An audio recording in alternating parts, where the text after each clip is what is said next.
Mesdames et messieurs, bonsoir. Préparatif de la fête internationale des femmes, le rapport national de la Guinée est en cours de validation. C'est un prélude à la 62e session des Nations Unies sur la condition de la femme. En déplacement, le ministre de l'Aménagement du territoire est en tournée dans le pays profond. C'est pour expliquer la politique urbaine de son secteur.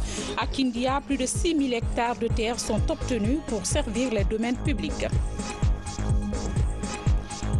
Culture cinéma, Black Panther est le nouveau film qui cartonne dans les salles de cinéma et sur les réseaux sociaux. Il met en exergue l'homme noir.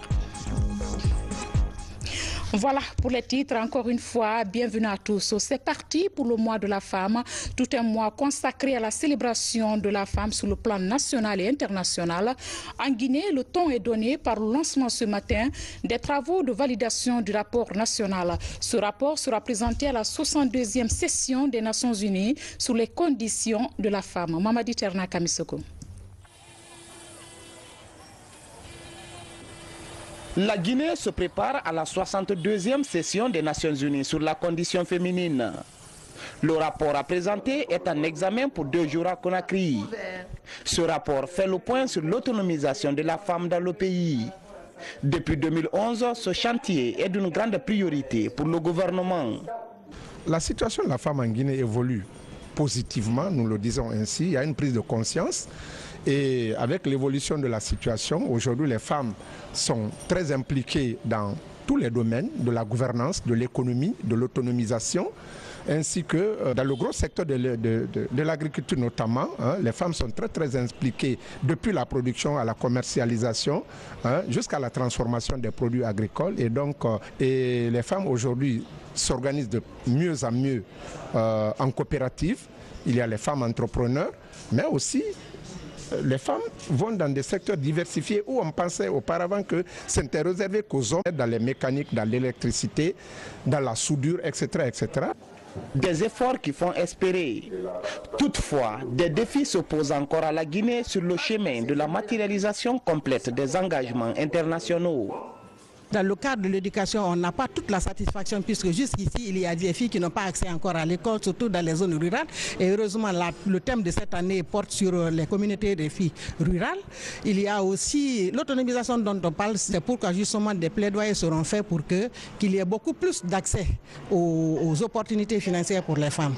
Vraiment, ça c'est... Et aussi l'amélioration toujours des conditions de santé des femmes. On a parlé de gratuité, par exemple, de la césarienne. En partie, c'est fait. Mais l'exécution sur le terrain laisse à désirer. Ce n'est pas que la volonté politique n'est pas là. Avant la réunion de New York à mi-mars, les autorités du ministère de l'Action sociale règlent les derniers détails. Le rapport national en cours de validation sera officiellement présenté au chef de l'État le 8 mars, journée internationale de la femme. Justement, pour parler de ce 8 mars, nous allons recevoir sur ce plateau Hagia Mariam Silla. Elle est la ministre de l'Action sociale, de la promotion féminine et de l'enfance. Bonsoir, Madame le ministre. Bonsoir. Et nous venons de suivre le lancement par votre département des travaux de validation du rapport national. Pensez-vous que ce rapport soit complet? Merci. Je vais vous dire que le rapport s'appesantit sur la période compris entre 2015 et 2017. Mais le concept autonomisation est intervenu un peu plus avant. Et ça prend sa genèse dans la Convention sur l'élimination de toutes les formes de discrimination à l'égard de la femme, qui consacre en son article 14 la question qui touche l'autonomisation de la femme. Donc, nous comptons réaliser une autre évaluation qui sera prise en compte, qui va prendre en compte la période 2010, c'est-à-dire depuis l'avènement de la Troisième République jusqu'à nos jours. Qu'est-ce qui a été fait dans le domaine de l'autonomisation de la femme sur le plan politique, sur le plan juridique, sur le plan programmatique et opérationnel. Voilà. Cette année, le thème porte sur l'autonomisation de la femme rurale. Est-ce que ce rapport prend en compte toutes les préoccupations de la femme rurale?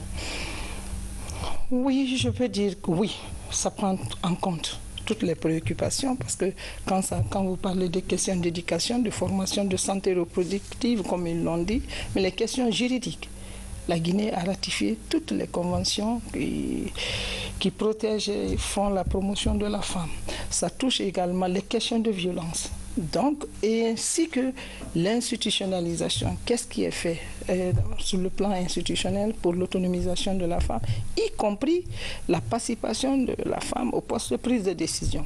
Je peux dire que oui, ce rapport touche à toutes les préoccupations qui s'opposent à la femme. Dans le reportage, tout de suite, on a vu que ça met l'accent aussi sur l'accès de ces femmes aux moyens financiers. Est-ce que c'est... Oui, effectivement. En fait, nous avons tenu compte de notre contexte national. Parce que nous avons l'impression que quand il s'agit de moyens financiers, ça se présente surtout dans la capitale. Est-ce que vous prenez en compte les zones rurales? Justement, les femmes n'ont pas suffisamment accès vraiment au microcrédit. C'est pourquoi nous voulons saluer l'initiative du président de la République, sa volonté à impulser davantage l'autonomisation de la femme. Ces femmes qui sont en milieu rural n'ont pas accès. Elles méconnaissent d'abord les mécanismes qui donnent le crédit. Donc, il a vu que pour renforcer les activités génératrices de ces revenus, du revenu de ces femmes, il fallait apporter un appoint. C'est ce qu'il a fait. Et nous nous réjouissons aujourd'hui, ces MUFA, ces mutuelles financières des femmes africaines, couvrent presque l'étendue du territoire national. Sur les 33 préfectures que nous avons, 27 déjà ont leur MUFA. Et à Conakry, les 5 communes sont dotées de MUFA, y compris le marché Avaria. Donc vraiment, c'est un instrument à essence qui favorise l'autonomisation de la femme. Madame la ministre, nous allons suivre ensemble cet autre reportage sur la prouesse des femmes dans le secteur de la sécurité et de la défense. Et la particularité cette année est que le cortège qui va conduire le président de la République en ce jour de 8 mars sera entièrement constitué de femmes. Les séances de répétition ont déjà commencé dans les garnisons militaires et au stade du 28 septembre. Mohamed De Camara. Les femmes militaires et paramilitaires préparent la fête du 8 mars dans les garnisons militaires du pays. Pour cette édition 2018, aucune femme n'est laissée pour compte. Ici, au camp Alpha Yaya Diallo, la plus grande garnison militaire du pays, l'heure est aux préparatifs. Les corps constitués à cet effet, à travers un défilé géant, font le dernier réglage avant le jour J. Militairement, on doit défiler, on doit montrer qu'il y a des femmes militaires vraiment qui vont fêter autrement. Donc on est là dans les préparatifs de la fête de 8 mars pour accompagner les autres femmes. On a préparé beaucoup de choses par rapport à cette fête, pas seulement le défilé, on a préparé aussi à faire des activités civilo-militaires. Même exercice au stade du 28 septembre pour ces femmes en tenue. Ces pilotes de moto auront la charge de cortéger le président de la République à l'occasion de la fête des femmes. L'itinéraire partira du palais Sékou Touréa pour l'esplanade du palais du peuple, lieu indiqué pour la commémoration du 8 mars. Ces filles-là sont formées avec nous, on est dans ça. Chaque année, nous escortons le président de la République, le président Alpha Condé et la première dame de la République. La carrière militaire a été traditionnellement réservée aux hommes. Aujourd'hui, nous voulons démontrer, avec cette philosophie, ne laisser personne au compte, la dextérité des femmes militaires, ce qu'elles sont capables de faire. Aujourd'hui, vous avez vu au camp Alpha Yaya et même au stade ici, avec cet exercice de motard, que les femmes aussi peuvent quelque chose. Et de plus en plus, nous voulons démystifier les emplois qui étaient réservés aux hommes pour les femmes, prouver qu'aujourd'hui elles peuvent faire tout. Devant le président de la République et son épouse, ces militaires et paramilitaires vont participer à la célébration de cette date historique à travers des parades riches en couleurs, une manière pour elles de montrer la place de la femme dans le rang des corps habillés. Pour revenir à vous, Madame le ministre, nous voulons démystifier ces emplois qui étaient jusque-là réservés aux hommes. Oui. Je veux saluer d'abord l'intervention de la directrice nationale de la promotion féminine qui a mis en évidence tout ce que nous voulons faire cette fois-ci pour ce 8 mars, mais dire tout simplement que tout cela a été décidé par les femmes. Elles ont dit qu'elles-mêmes, elles veulent conduire ce jour-là le professeur Alpha Condé, leur président bien-aimé. Pourquoi? C'est des actes de reconnaissance. Aujourd'hui, les femmes guinéennes participent aux missions vraiment des Nations Unies. Je m'incline devant celles qui sont décédées, qui sont mortes l'arme à la main. Mais je veux dire encore que le professeur a vu juste de nommer ces femmes-là, mais également d'honorer d'autres femmes en leur accordant des grades. De plus en plus, dans le milieu militaire et paramilitaire, on voit que les femmes occupent les postes de prise de décision. Donc c'est une très bonne chose. Nous voulons ce jour-là lui rendre hommage pour ce bien. Pour changer de sujet, hier on vous a vu, vous vous êtes rendu dans les familles des victimes de violences basées sur le genre. Aujourd'hui, on sait que c'est un combat continu, mais le phénomène est toujours là et ça nous revient. Oui.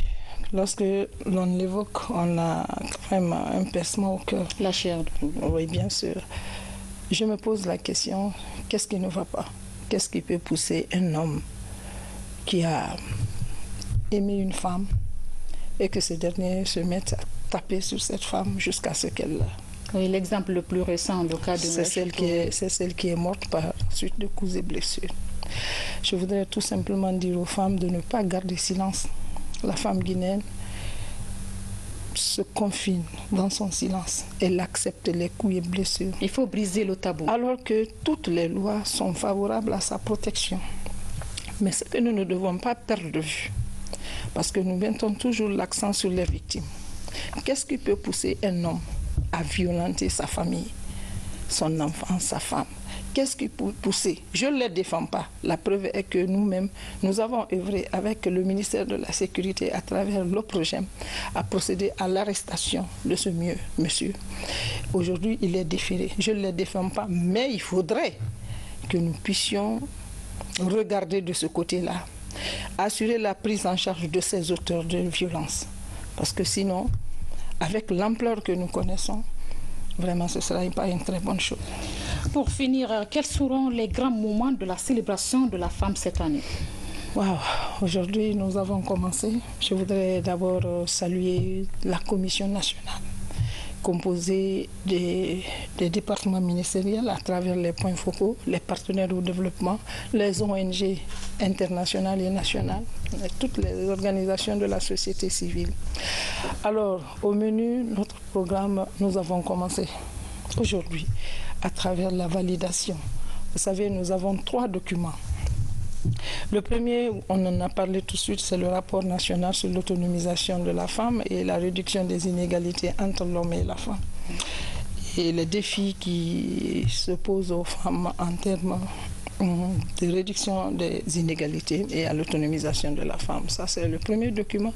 Le deuxième document, c'est le thème de l'examen, la participation et l'accès des femmes aux médias et aux nouvelles technologies de l'information, l'impact de leur utilisation sur l'autonomisation de la femme en milieu rural. Là-dessus, je voudrais saluer le travail extraordinaire que le ministère des Télécommunications et de l'économie numérique est en train de mener avec notre département en donnant des ordinateurs. Depuis 2012, ce ministère a commencé, mais cette année, c'est 100 ordinateurs qu'on va donner aux filles en milieu rural à travers les centres d'autonomisation et de promotion de la femme. L'autre aspect, c'est l'étude sur les MIFA. Nous avons dit que le thème national que nous avons retenu, c'est vraiment les défis et les opportunités en termes d'autonomisation à travers les mutuelles financières des femmes africaines. Merci. Ces 3 documents seront validés. Alors, en plus de ça, nous aurons l'exposition. Mais qu'est-ce que nous avons fait avec l'appui du système des Nations Unies? C'est un film documentaire sur les femmes que nous avons appelées femmes championnes. Les femmes qui n'ont pas eu la chance, comme vous et moi, parce que les inégalités, comme vous le savez, il y a des inégalités entre les femmes en milieu urbain et celles qui sont en milieu rural, mais entre celles-ci et les hommes aussi en zone rurale. Nous aurons l'opportunité de voir ce film documentaire. Mais bien sûr, alors ce film met en exergue les femmes que nous avons appelées les femmes championnes, qui malgré les pesanteurs sociaux, culturels, la discrimination, la pauvreté, tout ce qui s'ensuit, elles ont réussi à s'extraire de ces conditions de vie pour avoir un métier. Et elles drainent derrière elles aujourd'hui une panoplie de femmes Et ses sœurs, ses consoeurs aujourd'hui, grâce à l'effort de ces femmes-là, ont des métiers. Là, il faut le saluer et il faut les mettre en œuvre. Merci d'être venu sur ce plateau. Nous étions donc avec Madame Mariam Silla. Elle est la ministre de l'Action sociale, de la condition féminine et de l'enfance. Et puis, cette action humanitaire de gouvernement en faveur des sinistrés de l'INSAN suite aux événements douloureux survenus dans la période post-électorale destinée aux 53 familles victimes. Ce don est composé d'une enveloppe financière, des vivres et des tonnes de ciment. Le geste est salué par les bénéficiaires de cette localité de Kindia. Mohamed Lamine Camara nous fait le point. Des habitations saccagées, engins roulants calcinés et autres biens matériels emportés. Les 4 et 5 février dernier, l'INSAN a connu des journées folles. Ces incidents malheureux nés de l'élection locale ont touché 53 ménages. Pour soulager la peine de ces familles des sinistrés, le gouvernement achemine des tonnes de vivres, de ciment et une enveloppe symbolique de 50 millions de francs guinéens. Quand un tel événement dramatique se produit, le chef de l'État est toujours présent sur les lieux. Ne parlons pas des cas de décès où, malgré son agenda, il tient personnellement à être présent chaque fois pour présenter ses douleurs. C'est dans ce cadre qu'il nous a envoyés. Envoyés pour flétrir ce qui s'est passé en ces jours très regrettables des 4 et 5 février 2018 à l'INSAN. Dans un premier temps. Dans un second temps, dire haut et fort que les auteurs de ces crimes, heureusement qui ont été appréhendés, subiront la loi dans toute sa rigueur. Cette aide humanitaire vient au moment où les autorités et fils ressortissants s'investissent pour le rétablissement d'une paix dans la dernière année des sous-préfectures du pays. Quand vous êtes en difficulté, quand la première personnalité de votre pays pense à ses citoyens à la base, de venir les porter main forte en envoyant une espèce de 50 millions à la population et 40 tonnes de ciment et 10 tonnes de riz aux sinistrés, là, d'une part, je suis content. Le ministre de l'administration du territoire et de la décentralisation a fait le tour des concessions qui ont subi les violences et a traduit aux victimes la compassion du gouvernement.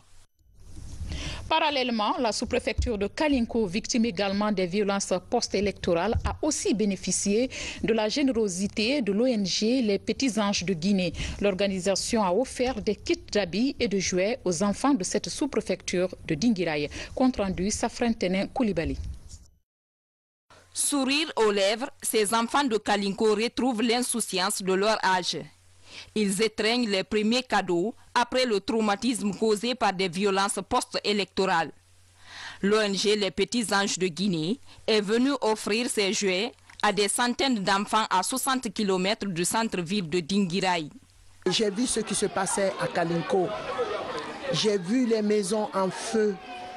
J'ai vu des femmes en pleurs. J'ai vu des enfants. Et j'ai les yeux bouffus parce que j'ai beaucoup pleuré. J'ai vu la réalité des choses et ce conteneur même est trop petit. On pensera à ce pays. Et aux Guinéens, je leur dirai, aimons-nous les uns les autres. C'est pour ça que je suis venu en Kalinko aujourd'hui pour essayer de faire un peu. Et je demande à tous les Guinéens de la diaspora, moi je viens de Belgique, mais je demande à ceux qui sont en France, au Japon, aux États-Unis et un peu partout, de faire un peu pour notre pays, surtout pour ces enfants. Cette action humanitaire, plus qu'un geste de réconfort, est vivement appréciée par les bénéficiaires. Toute la journée, les Petits Anges de Guinée sont célébrés par toute la communauté. Ils sont venus en paix avec des chaussures, des vélos et des habits pour nos enfants. Nous les remercions pour cela, que Dieu les bénisse.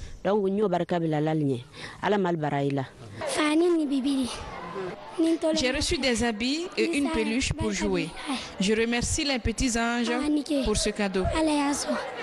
Ce geste de solidarité s'ajoute à ceux déjà exprimés par le gouvernement et les ressortissants de Kalinko en faveur des victimes. La fondatrice de l'ONG Les Petits Anges de Guinée a remercié le président de la République, le professeur Alpha Condé, pour son programme de société en faveur des femmes et des enfants. Depuis plusieurs années, son association apporte son aide aux orphelins et enfants défavorisés du pays. À Conakry, de renouveau à la Cour constitutionnelle au terme des 3 ans de leur mandat, 3 des 9 conseillers de l'institution vont être remplacés. Les 3 membres sortants ont été tirés au sort ce lundi et les remplaçants seront désignés par leurs institutions d'origine. Mais quels sont les enjeux assignés à ces nouveaux conseillers? Des précisions avec le juriste Mohamed Kamara. Il est au micro de Alpha Issi Agaba. La Cour constitutionnelle est composée de 9 membres. Les 9 membres ont un mandat de 9 ans non renouvelable. C'est ça le principe garanti aux articles 101 et au niveau de la loi organique 06 du 10 mars 2011 portant organisation et fonctionnement de la Cour constitutionnelle, notamment à son article 4. Et donc la Cour constitutionnelle étant composée de 9 membres, et pour inaugurer le premier mandat là, les 9 membres n'auront pas la chance de faire tous 9 ans. Il y aura seulement 3 qui feront 3 ans, 3 qui feront 6 ans et 3 qui feront 9 ans.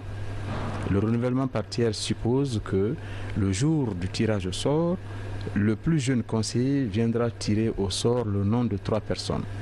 Et les institutions d'origine de ces 3 personnes tirées au sort vont être informés par la Cour à l'effet de désigner de nouvelles personnes pour remplacer les premières personnes qui auront été ainsi tirées au sort. Mais les personnes qui viendront à nouveau auront, elles, devant 9 ans à exercer. Et donc ça veut dire concrètement que le renouvellement par tiers, les 9 membres ne feront pas tous 9 ans. Et il y a au moins 6 personnes qui vont servir. Et ça permet justement un renouvellement par tiers de manière à ce que l'on puisse conserver la mémoire institutionnelle. La mémoire institutionnelle suppose que d'autres personnes doivent demeurer pour ne pas que de nouvelles personnes arrivent et trouver que pratiquement tout le monde est bleu. Il ne faudrait pas que tout le monde soit bleu au niveau de la situation, au niveau de la Cour constitutionnelle. Donc, l'idée, c'est cela. L'enjeu majeur, c'est permettre à ce qu'il y ait un renouvellement par tiers. Après la première cadence de renouvellement par tiers, la deuxième cadence de renouvellement par tiers, ça deviendra automatique.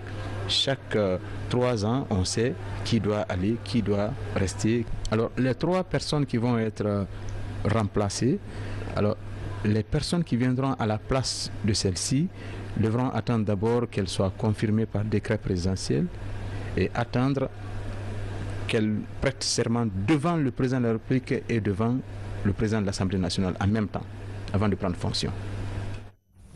En déplacement, le ministre de la Ville et de l'Aménagement du Territoire est à l'intérieur du pays. C'est pour expliquer la politique urbaine de son secteur. Une politique qui prévoit la disponibilité des réserves foncières. Dans la région de Kindia, plus de 6 000 hectares de terre sont obtenus pour servir désormais de domaine public.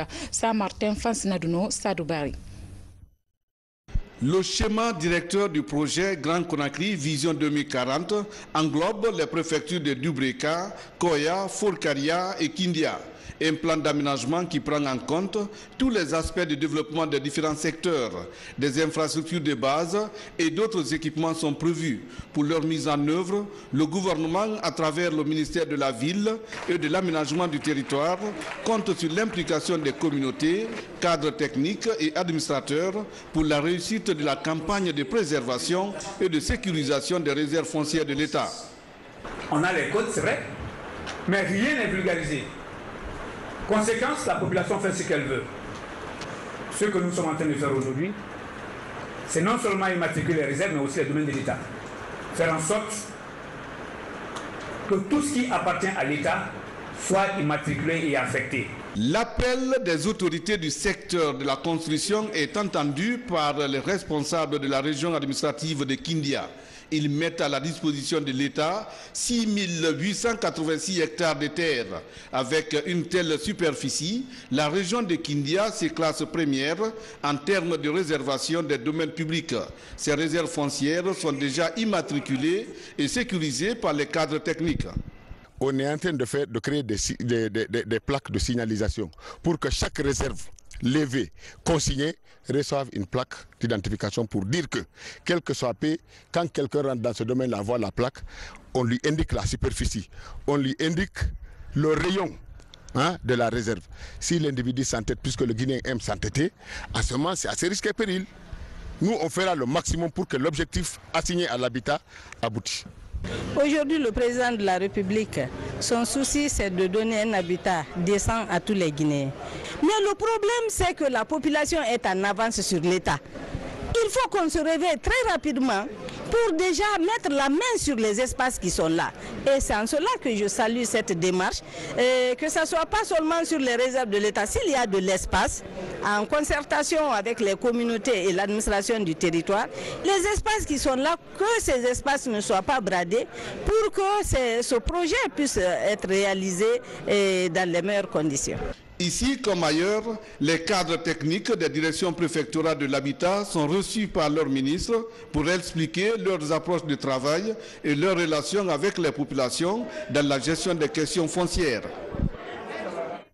À présent, nous allons vous livrer le contenu de cet arrêté numéro 2018-692 MSPC CAB 2018 portant nomination de fonctionnaires de police de la Direction nationale de la police de l'air et des frontières. Le ministre d'État, vu la Constitution, arrête.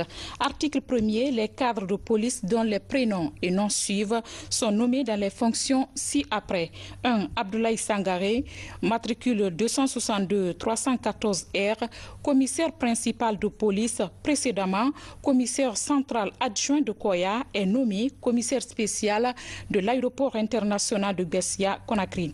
2. Abdoulaye Kondé, matricule 208-108A, commissaire principal de police, précédemment commissaire adjoint au commissariat urbain de Ratouma, est nommé commissaire spécial adjoint de l'aéroport international de Bessia-Conakry. 3. Nicolas Guémou, matricule 159-771J, commissaire principal de police, précédemment en service à la Direction nationale de la police de l'air et des frontières, est nommé commandant de peloton du commissariat spécial de l'aéroport international de Bessia-Conakry. Article 2. Le présent arrêté, qui prend effet à compter de sa date de signature, sera enregistré et publié au journal officiel de la République. Maître Abdul Kader Camara. Du côté de la Direction générale des douanes, la sécurité des locaux est renforcée. Désormais, pour y accéder, il faut être muni d'une carte magnétique. C'est une innovation technologique qui place la douane guinéenne dans la modernité. Plus d'explications avec Alassane Diogobari. Dans un environnement sous-régional caractérisé par une insécurité récurrente, la Guinée prend ses dispositions pour mettre les locaux de la Direction générale de sa douane à l'abri de tout. Autrefois, accessible à n'importe quel visiteur, désormais il faut être de la base des données numériques du service pour y accéder. Le lancement officiel de ce nouvel équipement s'est déroulé ce lundi à Conakry. Le but de cette migration technologique est de mieux répondre aux exigences sécuritaires du moment. Nous avons estimé que le monde qui arrivait à la douane n'était pas filtré. Et la douane, elle est faite non seulement pour le personnel, mais pour les usagers. Mais lesquels usagers? Il s'agit des transitaires agréés en douane. Donc ces transitaires qui sont dans les règles, qui ont des agréments, qui sont reconnus des vrais transitaires, ils ont leur carte. Donc ils vont accéder, faire les formalités de dédouanement, ce qui pourrait permettre à la douane de ne plus être encombrée. Il y a la sécurité, mais il y a aussi les conditions de travail qui sont créées au personnel. Donc la cour ne sera plus envahie et les rentrées seront sécurisées et vérifiées. Donc il y a une entrée pour les véhicules commandée par une barrière automatique avec des modules. Il y a les passages piétons pour les portiques également. Le premier portique, c'est pour le public et le second portique, c'est pour le personnel. Un message fort à l'endroit de tous pour rappeler que la douane n'est nullement un marché, encore moins un lieu de prédilection pour des démarcheurs. Par contre, les transitaires et les autres commissionnaires agréés en douane constituent les interlocuteurs directs de la douane et de ce fait Un appel pressant leur est lancé. Il y a certaines sociétés de transit qui n'ont pas encore fini de se faire endosser. Donc on a donné instruction au chef de service des moyens généraux et à la société qui est chargée de ça, de prendre toutes les dispositions pour que toutes les sociétés de transit qui sont en règle soient enrôlées et qu'ils détiennent leurs cartes d'ici la fin de cette semaine pour faciliter l'accès. Le mérite premier de cette initiative est bien et avant tout sa valeur dissuasive, car désormais n'ira plus à la douane qui le veut, mais qui en a le droit. Je vous le disais dans les titres, le nouveau film intitulé Black Panther est actuellement sur les lèvres des cinéphiles et surtout sur les réseaux sociaux. Le film met en avant le potentiel de l'homme noir à mettre en valeur la tradition africaine et à s'intéresser à la technologie. Plus d'informations avec Marie-Angélique Bangora. Un film à voir forcément, mesdames et messieurs. Ainsi prend fin ce journal. Un grand merci à vous pour votre aimable attention. Passez une excellente soirée. À demain.